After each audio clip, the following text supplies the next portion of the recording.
ากสายตาขึ้นมองฟ้าเห็นแต่ลมตีฟ้าทางอุดรก้อนเมฆแลนนกแจนแวนแจดแจดห้องควงเขากะแก่เรืองคิดอดีตสืบเนื่องเรื่องผ่านมันผ่านทีหัวใจเอ้ยบ่อยากเก็บมาคิดแต่ว่าลืมบ่มีใดจากกันไปงานดองแล้วยังมีแววให้ได้ข่าวว่าผัวไปมักสาวป้าน้องเป็นแม่วางน้องให้นั่งเอาผู้บ่น้องชายหนึ่งคิดหอดเจ้านั่งเจ้าคอยหาฝากน้ำตากับสายฝนนั่งทุรนทุรายเอา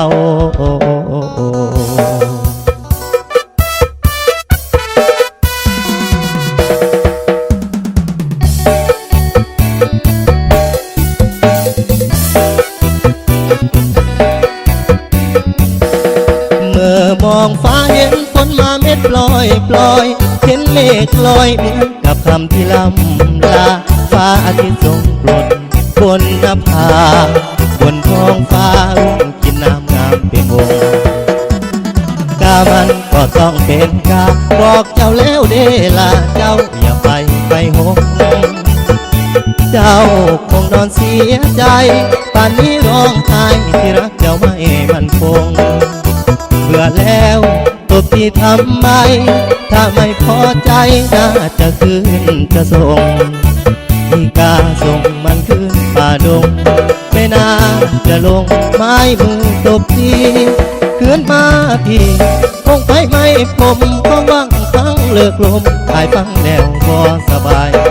ใจโหดร้ายหน้าก็ใจมันสงสารเด็กคุณหัวพี่คิดถึงบ่เคยเว้นเด่นเขาทิมเขาสั่งน้องกะยายถ้าเจ้าทอฟ้าเป็นทางที่เก่าคอยถ้าเจ้าอยู่เที่ยงเก่าไปนะยังคอยกะคืนหาหน้าบ้านปั่นมือยกมือสิบนิ้วอ่อนหวานจุดธูปอธิษฐานให้คุณพระคุ้มภัยบ้านนี้สุดที่รักเมื่อกหักเจ้าคงนอนร้องไห้นอนโศกสู่ร้องใจนอนไทยเพียงน้อยคอยหน้าหนาวจะเข้ามาเยือนเสียงฟ้าร้องเตือนว่าฝนจะสาดคิดมาน้ำตาไหลผ่านเหมือนฟ้าช่างทำควรอำลาเดี๋ยวเห็นฟ้าไหลโหมลงลุ่มหน้าได้นั่งคุมอยู่เพียงคอยนั่งคอยฝนหยาดย่อยเอื้อนสั่งบังป่าปาดย้ำหนาวมาเบิ่งไผ่สิคือเจ้า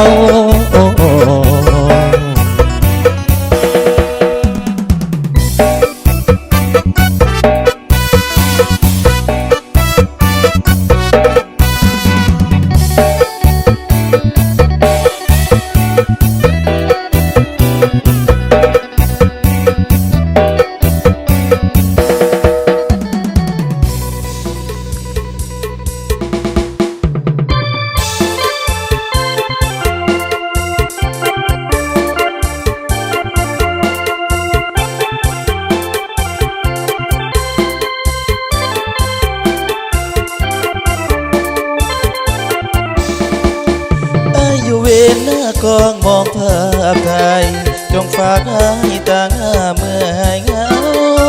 ยืนบ้าเทิดพระเพียงเราทั้งสองเรานั่งดินข้างกองฟ้าเปลี่ยนงายขี้ทรายยังเยาโยจะซ้ำซอกแก้มนวลเธอหอมมาเธอเอามือปกป้องแก้มสองฝั่งคิดถึงปากบางอยากจะจูบสักทีมาเข้านี่มันเหลือเพียงภาพไทยจับจดหมายกันนั้นทั่วได้อ่านทวนจบครบถ้วนกลับมาอ่านอีกที่สองไปสนีตาจองน้องเสสองสีฟ้าห วนเย็นนากลับมามองฝาบเด่นทหารเกณฑ์ดังพวกหมุนอยู่ไหนตัวไกลหัวใจยังอยู่ยอดสุดเจ้าอยู่ไกลหรือในน้อง2 ปีน้องจ๋าทั้งตลอดรู้ไหมน้อว่าพี่ห่วงเจ้าเหลือเกินเข้าเวรเห็นสาวมาเดินผ่านลูกในพันในฝนใส่สุดเกินสายตาของพี่ได้ประชิญแต่บังเอิญดูต่างหน้าไม่ได้เดิน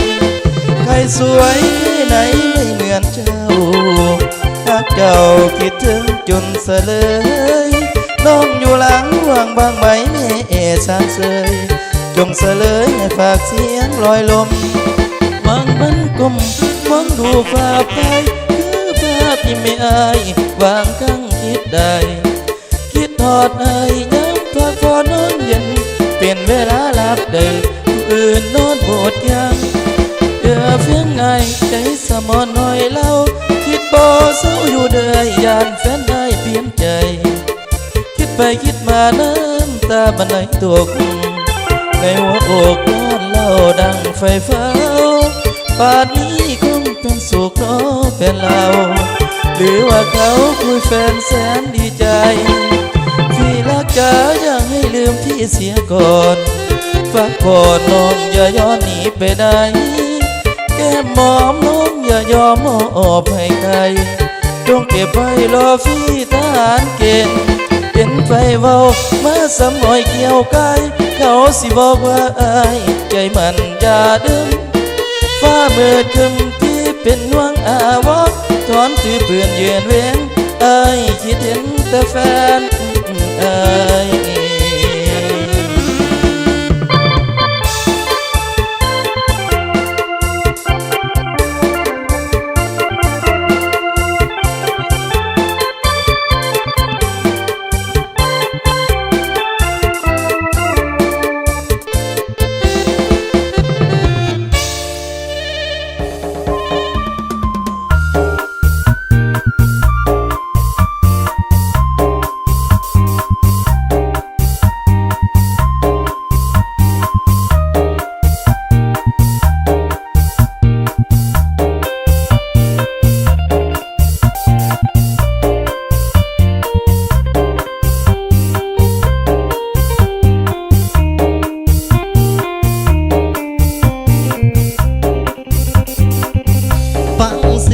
โพแซวจากแถวภูมิบ้านของเจ้าสืบดูเรื่องราวจึงรู้ว่าเขามันเธออาดองเป็นแสนแหนมาวางเสนอที่ฟังแล้วซึมจนเซอไม่คาดว่าเธอจะยอมรับมันรักพี่เลยเฝ้าจิบเหล้าขาวมาเทลงแก้วหมดทางเสียแล้วความรักที่รอมานานต้องกลืนเหล้าขาวให้ความเมาลบความร้าวรานโซเซไปดูงานมันให้มันช้ำใจให้พอยืนข้างเล้าไก่มองไปบนเรือนน้องมันไอ้หนุ่มคนนั้นสวมแหวนมันให้เธอแล้วน้องเขาวางสินสอดที่ต้องหยอดเหล้าขาวลงคอให้ริดแอนก็ประโยคความท้อแทนการร้องไห้ฟังเสียงโพแซวปานกันแล้วชื่นใจนอเจ้าเตรียมเป็นเจ้าสาวให้เจ้าเบา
บตายยืนซึมที่ข้างเหล้าไก่หมดความหมายได้เพียงความเมา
เธอเดินเข้าสู่ประตูวิวาห์รอยยิ้มเต็มดวงใบหน้าน่าอิจฉาเสียจริงเหลือนั้นแขกเหลือมากมายหญิงชายนับได้เกือบพันคำลงเขาคงสุขสันต์ไม่ต้องบอกก็คงจะรู้ หรือเป็นทางผ่านให้เธอเท่านั้นรักกันแล้วไม่ได้กัน สุดจะบันช้ำจนหดหู่มีอย่างที่ไหน คนอยู่ไกลกว่าไปชื่นชู อยู่ไกลเรายังไม่รู้ ว่าคนรักเราจะแต่งงาน ตื่นตอนเช้าน้องสาวเอาข่าวมาบอก เราตกตะลึงแทบช็อกแล้วเธอไม่บอกเมื่อวานปล่อยให้ดีใจเหมือนแม่ไก่ดังจิกข้าวสารฉันคงจะเป็นทางผ่านรักนั้นมันเพียงลมเสียใจเสียหลักอกหักอ้างว้างหน้าตาไม่อยากจะลาปิดหน้าต่างรักจางจนคมต่อมาหนุ่มนานถูกเขาหวานด้วยเงินจนล้มคมจนไม่มีจะคมรักลอยลมสวีวี เอาเอวอ่อนๆเด้อเสียค่อยเด้ออันพิเศษเนาะอาจสิเป็นทางท่านเสียแผนค่อยอายุดีมีแข็งเด้อเสียเด้อใครส่งๆบานๆขึ้นเนาะอันกินสิได้กันที่ว่าใครอันสมความมุ่งมั่นปรารถนาเนาะ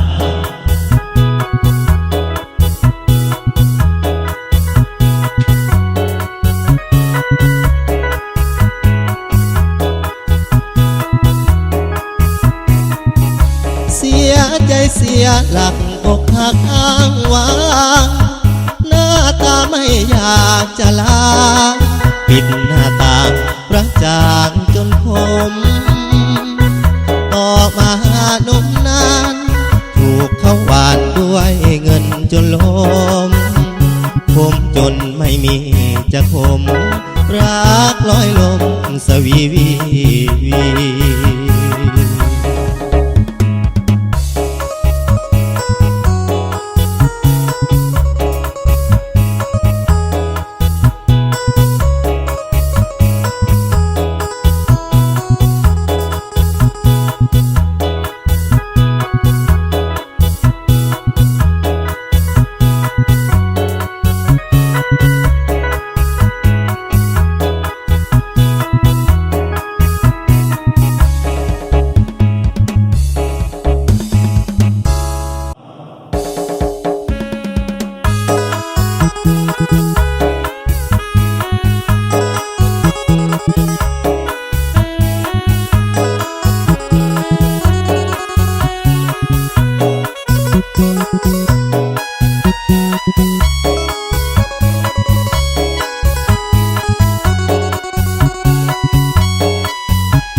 มันคงเหมือนดังแต่ก่อน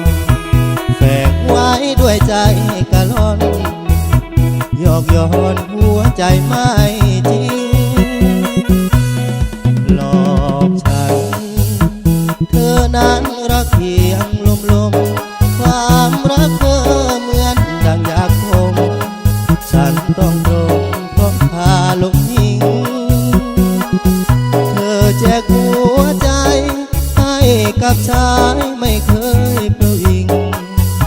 หัวใจไม่เคยหยุดนิ่งรักจริงไม่มีให้ใครหวังเวงเววารักเธอเท่าฟ้าแต่เธอกลับมาทำลายเสียแรงรักเธอแต่เธอไม่เคยเห็นใจไปมีคู่ควงคนใหม่ทิ้งไปไม่หวนคืนมาจากกันแล้วไกลแสนไกลเธอไม่ได้รักจริงจากใจเหมือนใครๆเขาปรารถนาหวังรักสามชื่นต้องกล้ำกลืนคมคืนเรื่อยมาหากแม้นมีวาสนาขออย่าผู้คนหลายใจ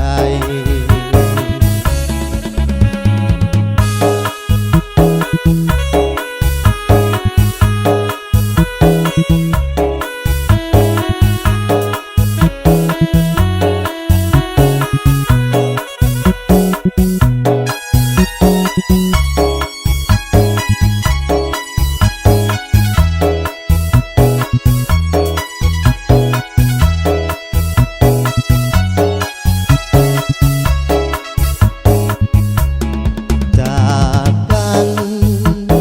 แล้วไกลแสนไกลเธอไม่ได้รักจริงจากใจ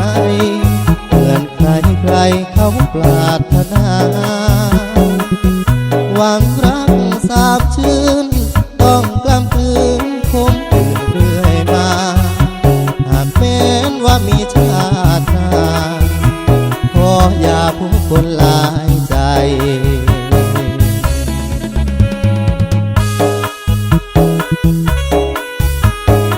อัดพิเศษสิเป็นทักอัดทีมงานอัดไฟฟ้าโครงการช่วยเหลือเราทักอัดสอกไก่ใหญ่ค่อยเอากัดทุกขอขอบคุณเจอเป็นพิเศษอัดอยู่ดีมีแห้งอัดส้มๆบานๆเด้อไอเด้อ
ทำลายไอ้ยังเบากับเขาโตเขาหลอกไอ้เม่นบ่เป็นอย่างน้อจังกูไปโทรว่าให้ทุกข์ใจปรีที่ชายบ่ได้ไอ้ยังเดียวให้สมองเสร็จน้ำตาที่เคยน้องหักจะอกหองเด้อ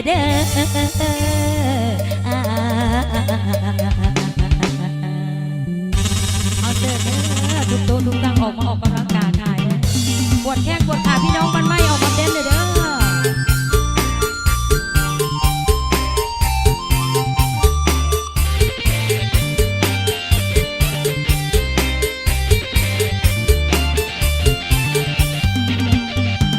แค่ไหนไม่เห็นเขาแค่สักที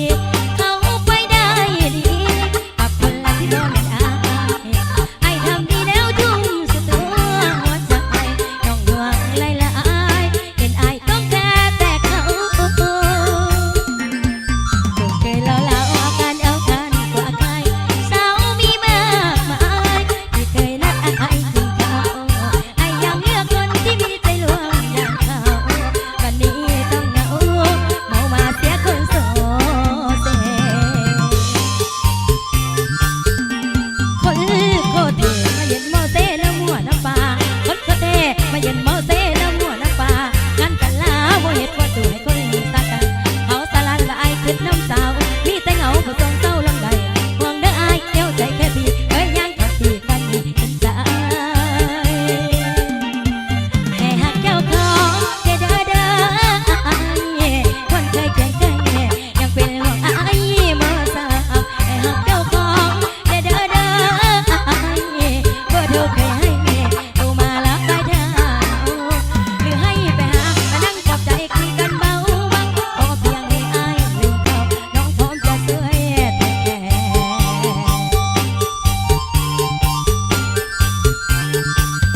ดูแลเจ้าของได้ดูแลเจ้าของได้ไอ้กินเขาหลายๆยังมีน้องเป็นหมู่กันซื้อสุรามาซื้อน้ำเต้าหู้ยืนสู้อย่าไปเหงาจะเห็นพี่ใส่แล้วสดใสคือเก่าเปิดกระเป๋าที่รอให้ไอ้มองให้ฮักเจ้าของให้เด้อไอ้ให้ฮักเจ้าของให้เด้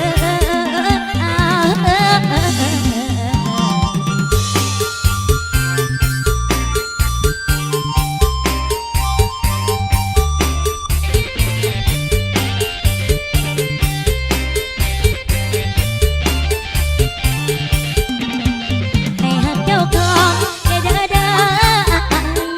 คนเคยเคียงใกล้ยังเป็นเรื่องไอ้มัวสาให้ฮักเจ้าของให้เด้อเพื่อโทรไปให้โทรมาแล้วไปเถอะหรือให้ไปหาไปนั่งปลอบใจคุยกันเบาขอเพียงให้ไอ้ลืมเขาน้องพร้อมจะช่วยติดแทนดูแลเจ้าของได้ดูแลเจ้าของได้ไอ้กินข้าวหลายๆยังมีน้องเป็นหมู่กันซื้อสุรามาซื้อน้ำเต้าหู้ยืนสู้อย่าไปเหงาอยากเห็นพี่ใส่แล้วสดใสคือเก่าเปิดดวงตาที่รอให้ไอ้มองให้ฮักเจ้าของได้เด้อไอ้ให้ฮักเจ้าของได้เด้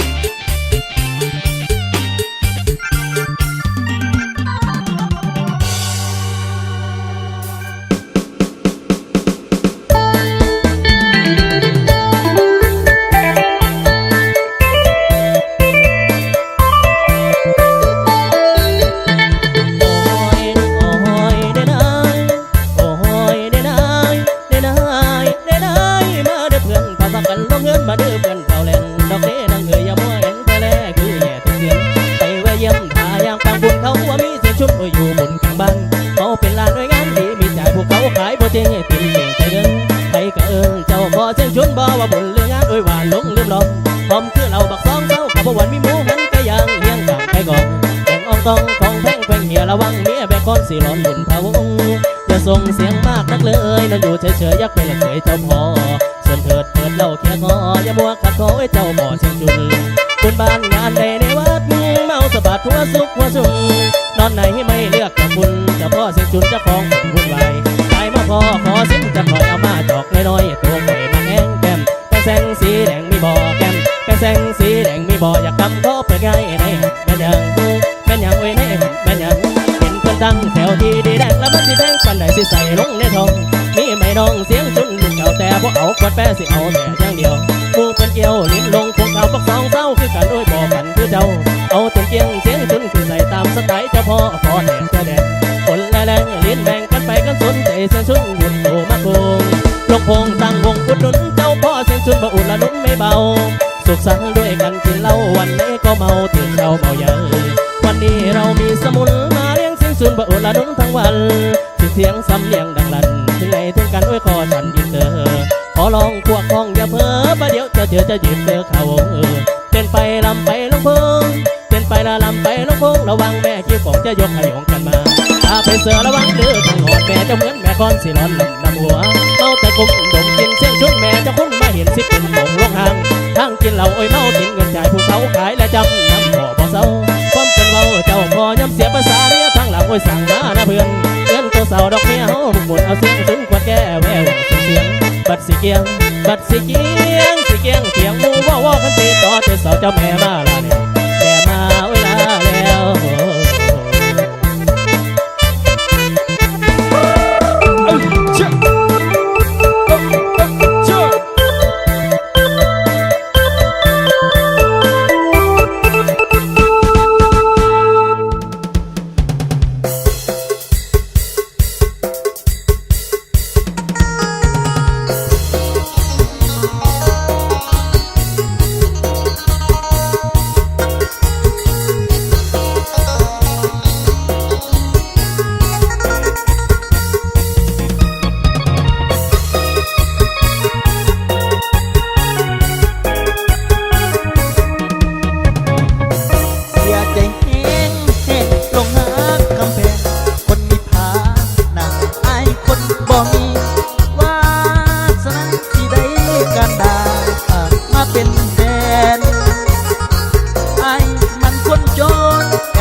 ผู้บ่าวเศรษฐี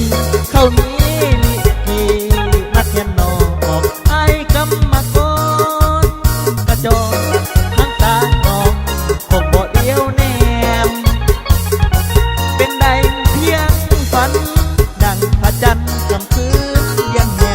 บ่มีว่าสิได้แอมแนมบ่แนมแต่เพียงสายตากับเราดองยาหนึ่งปองส่วนตัวน้องกินจนกินซุ้มไงกินไปโลสั่งไปโลดกินน้ำคนเงินลายถ้ากินน้ำอ่ะสิพอใจแต่เพียงปีงมาต่อไปนี้สิขอลบนี้ให้ไกลหน้าอายผู้เบากำพร้าวาสนากับพอซ้ำนี้ไอ้กับน้องนั้นมันหากต่างห่างกันสักสิ่งไอ้คนจนคนนี้วาสนาตกอย่างดี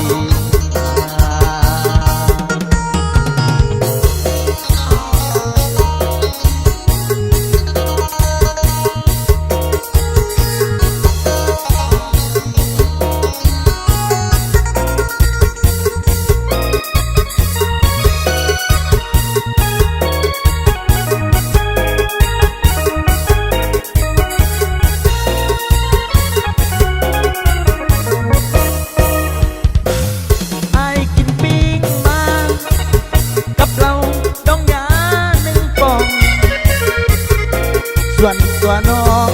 กินจนจิ้มจุ่มซุ้มใหญ่กินไปโล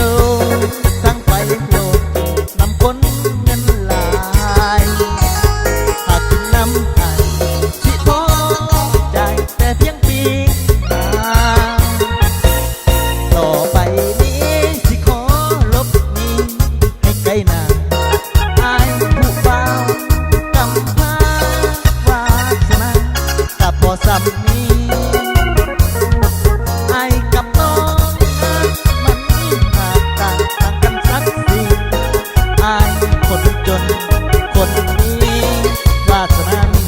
มเพียงปีมา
ปิดจังหวัดละเพิ่นตามคำขอเนาะ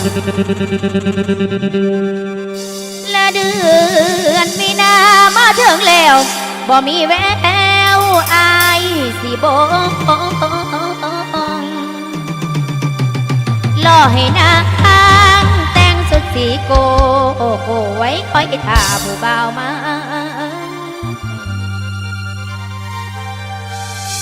ะเห็นสิบคำแล้วนะ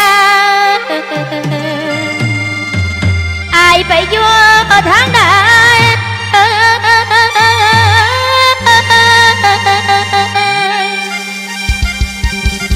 ลาดทางเป็นคนลืมไว้บ่จำตั้งบ่นั้นและเขาว่าชายไปมันสาวพนวนกำก่อนแก่สาวบ่ลำได้นางเงินคอยท่าตั้ง4 เดือนน้ำใจชายโหดเดียมคือพี่ป่าดอกสาขา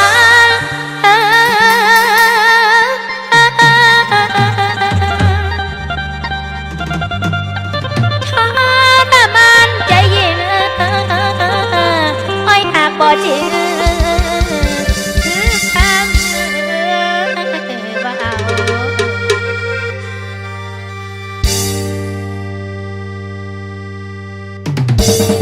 เอามอน้ำกันเป็นจังหวะละเพื่อนพี่น้องตามคำขอหนุ่มบ้านไก่เดียวสาวหมอลำ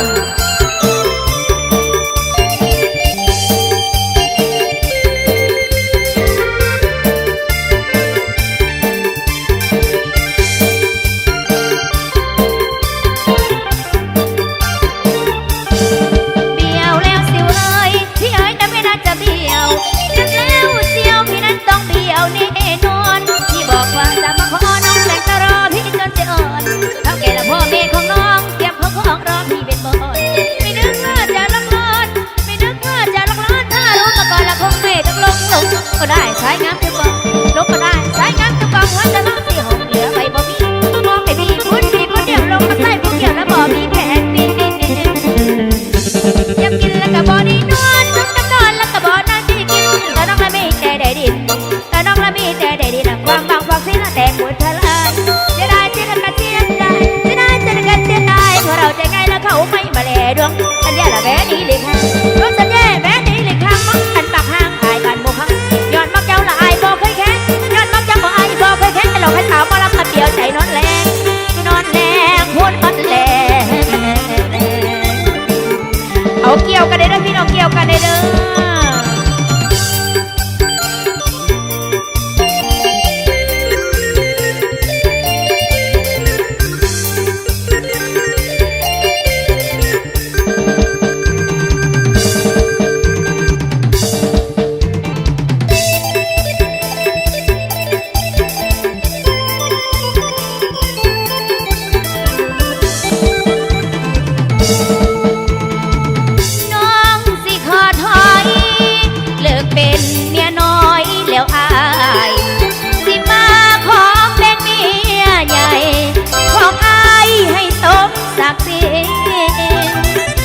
จัดงานกินดองแต่งน้องตามประเพณีอยู่แบบบ่ได้หลบลีบ่มีไผสิก้าวขวัญถ้าอายจริงใจอย่าได้คิดหลอกบ่เธอเป็นน้ำตาไอสองเพียงบอกว่าอายต้องการเป็นเมียน้อยเขาน้องเศร้าอยู่อย่างทรมานเขาวางจากเมียอยู่บ้านเท่านั้นจึงมาหานาเมียก็เพียงแต่เป็นเมียน้อยเขาด่าเขาปล่อยเมียน้อยบ่มีสิทธิ์หยังทนทุกข์ทนเหงาซึมเศร้าอยู่เพียงลำพังสงสารเด็กพ่อเอวบานน้องนางทนทุกข์เลยมาน้องเลิกกับเขาแล้วมาเอาอีลีเดอร์อายให้หักด้วยใจบ่หวั่นไหวเขาเห็นทางผู้คนเขามองตอนนี้น้องบ่มีราคาถ้าอายจะขัดอาสาหน่อยนี่นาสิเลิกเป็นเมียน้อย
ต่อห้องที่3เลยพี่น้องเนาะ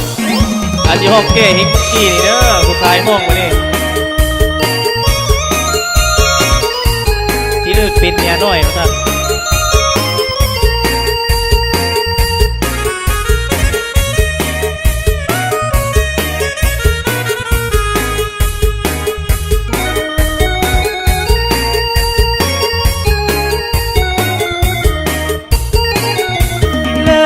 เป็นเมียน้อยเสียเถิดควันแท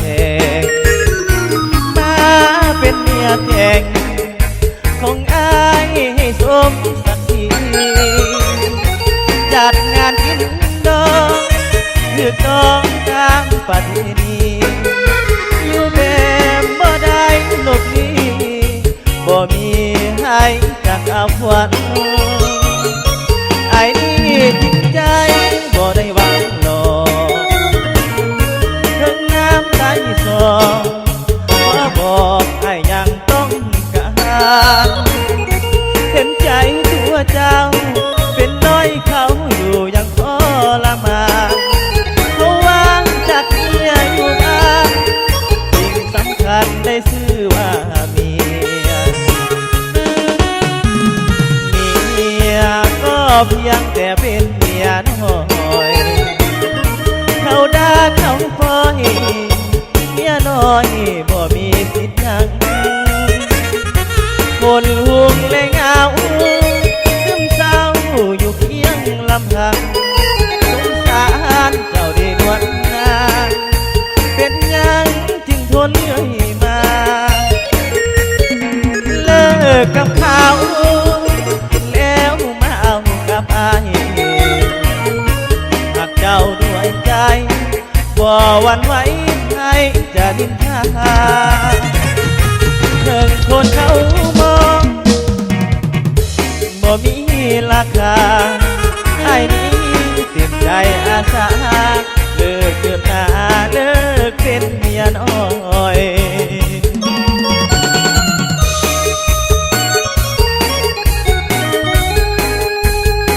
มือคีย์บอร์ดเมาแล้วเมื่อกี้นี่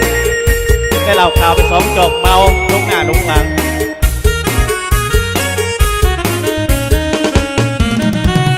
เมียก็เพียงแต่เป็นเมียน้อยเขาด่าเขาปล่อยเมียน้อยบ่มีสิทธิ์ยัง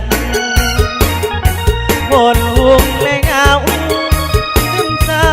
อยู่เพียงลำพังสงสารเจ้าได้นวลนางเป็นยังจึงทนเลื่อยมาเลิกกับเขาแล้วมาเอากับอายหากน้องด้วยใจบ่หวั่นไหวให้จะนินทาหนึ่งคนเขามองว่าน้องบ่มีราคาไอ้นี้เต็มใจอาสาเลิกเกินหน้าเลิกเป็นเมียน้อยเอาเกี่ยวไปได้พี่น้องเอาเกี่ยวของแถมเนี่ย